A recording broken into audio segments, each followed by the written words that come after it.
90 দশক থেকে আমি ছাত্র দলের সাথে সম্পৃক্ত ছিলাম। আমি সিলেট মহানগর বিশ্ববিদ্যালয়ের ছাত্র দলের সভাপতি ছিলাম 90-91। তখন আমি রাজপথে আন্দোলন সংগ্রামে ঝাঁপিয়েছিলাম স্বৈরাচার পতনের লক্ষ্যে।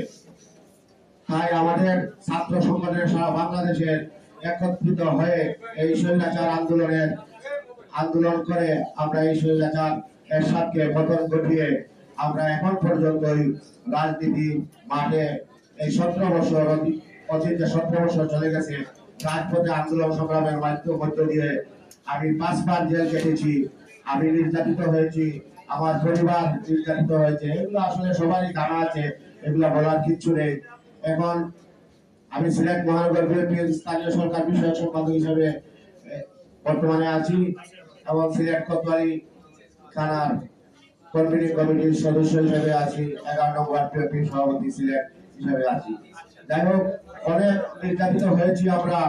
বর্তমানে যে আমাদের যে সরকার জনগণের ভোটের মাধ্যমে একটি সরকার আপনারা এই দেশের জনগণের উপহার দিয়েছে। আমাদের জনাব তারেক রহমান এই দেশের দেশ নায়ক। আমরা আগামীতে সর্বকাল গর্ব দেশ, সবার আগে বাংলাদেশ, এই বলে আমি আমার